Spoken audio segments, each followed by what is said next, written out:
ચરમસીમાએ પહોંચ્યો છે। સિનિયર અને અસંતુષ્ટ નેતાઓની બેઠક થવાની હતી। પહેલેથી જ પેપર ફૂટતા રાષ્ટ્રીય શોકના નામે બેઠક રદ કરવામાં આવી। હોટલ રૂમનું બુકિંગ ગોપી તલાટીના નામે હોવાનું ખુલ્યું હતું। સમગ્ર મામલે પૂર્વ નગરસેવક ગોપી તલાટીનું નિવેદન, અમે સિનિયર નેતાઓ હોટલમાં ભેગા થવાના હતા, ગેટ ટુગેધર માટે ભેગા થવાના હતા તેવું ગોપી તલાટીએ નિવેદન કર્યું। પાર્ટીના હિતમાં સિનિયરો ભેગા થાય તેમાં ખોટું શું છે? વધુ સવાલ થતા ગોપી તલાટીએ ચાલતી પકડી, મને પ્રમુખ બનાવે ત્યારે મારું વિઝન પૂછવા આવજો તેવું પણ કહ્યું। ભાજપના ઉપાધ્યક્ષ સુનીતા શુક્લે પણ નિવેદન આપ્યું છે અને કહ્યું છે કે જે લોકોએ બેઠક રાખી તે લોકોએ સમજવું જોઈએ, પાર્ટીના હિતનું જ હોત તો ભેગા ન થયા હોત। વિજય શાહ જે કામ કર્યા તે કોઈ ન કરી શકે તેવું તેમણે જણાવ્યું હતું।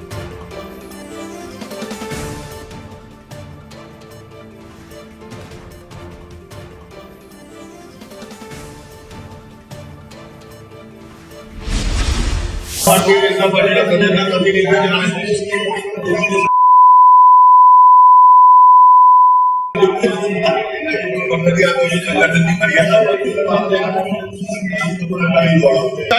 मीडिया मित्रों पास मारी बाइट है बोलो छू मीडिया मित्रों पास बाइट है मीडिया माध्यम थी एक महिला गरिमा जड़वाय अमाना दरेक जण पासेનું રેકોર્ડિંગ છે।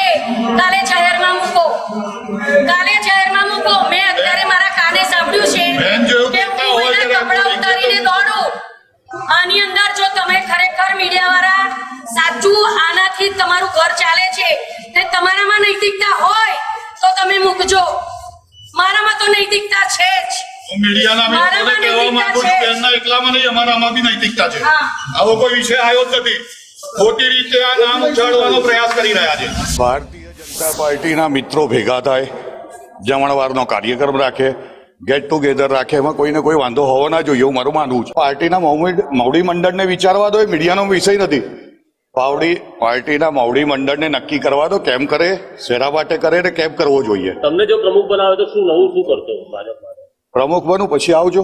પાર્ટી જો મને આ તક આપે, પ્રમુખ બનાવે પછી મારો ઇન્ટરવ્યુ લેવા આવજો। તો મારું 3 વર્ષ માટેનું વિઝન હું આપ સમક્ષ રજૂ કરીશ। જ્યારે 1992 થી ભારતીય જનતા પાર્ટીનો કાર્યકર્તા છું। પણ નવા વોર્ડ પ્રમુખે ફેસબુક પર એવું કેમ લખવું પડ્યું કે જતાના હોટલમાં બોલાવે છે? નવા વોર્ડ પ્રમુખને પૂછો, એ મારો વિષય નથી। એ લોકો તો કહે જ છે કે ભાઈ આ જૂના જોગીઓ ભેગા થયા છે। તો જૂના જોગીઓ પાર્ટી હિતમાં ભેગા થાય, શહેર હિતમાં ભેગા થાય, એમાં કયો શીશભંગ છે ભાઈ? વડોદરા શહેરના ભારતીય જનતા પાર્ટીના પ્રમુખ તરીકે આવા જ વ્યક્તિ હોવા જોઈએ। ભણેલા ગણેલા છે, સંસ્કારી છે, સારા છે અને દરેક કાર્યકર્તાઓને આત્મીયતાથી બોલાવે છે। તો ડોક્ટર વિજય શાહ જેવા જ હોવા જોઈએ।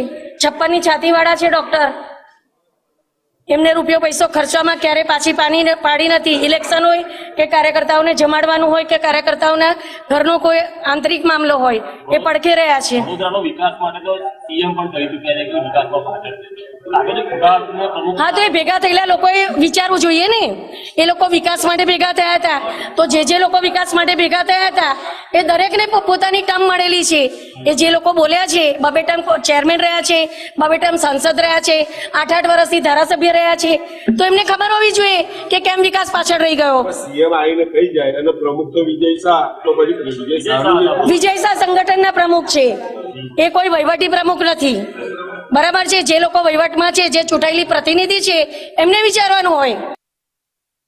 વધુ વિગતો સાથે કુણાલ અમારી સાથે જોડાઈ ગયા છે। કુણાલ, શહેર પ્રમુખોની નિમણૂક માટે સેન્સ પ્રક્રિયા ચાલી રહી છે, એની વચ્ચે આ પ્રકારે ગોપી તલાટી અને સુનીતા વચ્ચે માથાકૂટ શું સંકેત આપી રહી છે કે ભાજપમાં પણ આંતરિક વિખવાદ છે?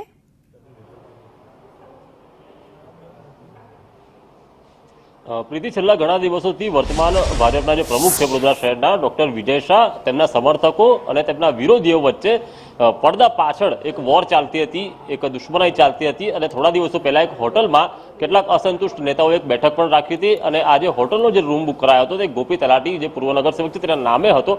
આજે તેઓ અહીંયા આવ્યા હતા, દાવેદારી પણ તેઓએ પ્રમુખ પદ માટે કરી છે। તેમણે એમ પણ કહ્યું કે મારું બી વિઝન છે। એ પહેલા તો વિઝનની વાતો થઈ, પછી કપડાં કાઢીને દોડાવવાની વાતો થઈ અને એ દરમિયાન આ સુનીતા શુક્લ કે જેઓ હાલ ભાજપના ઉપાધ્યક્ષ છે, પૂર્વ ડેપ્યુટી મેયર પણ છે, તેઓએ સાંભળી ગયા અને ત્યારબાદ અહીંયા સામે તેઓ આમને સામને આવી ગયા અને ત્યારબાદ ગોપી તલાટી એવું કહે છે કે આવું બોલ્યો નથી, પરંતુ આ વિડીયો સંદેશ ન્યૂઝ પાસે છે જેમાં દેખાય છે। અને હવે તો જે સુનીતા શુક્લ છે તે પણ એવું કહે છે કે હવે આ સમાચાર કે આ વિડીયો ન ચલાવશો, એટલે ક્યાંક સમાધાન થઈ ગયું છે, પરંતુ તેની વચ્ચે જે શિસ્તબદ્ધ પાર્ટીની જે છાપ હતી તેનો વિવાદ અહીંયા છતો થઈ ગયો છે. જો કે હાલ ચૂંટણી અધિકારીનું પણ કહેવું છે કે શિસ્તભંગ મામલે જે પણ ફરિયાદો આવશે તે મામલે હાઈકમાન્ડને જાણ કરવામાં આવશે અને શિસ્તભંગ થયું હશે તો તેમની સામે પગલાં લેવામાં આવશે. પરંતુ હાલ 44 જેટલા જે ઉમેદવારો છે તેઓએ અહીંયા દાવેદારી કરી છે.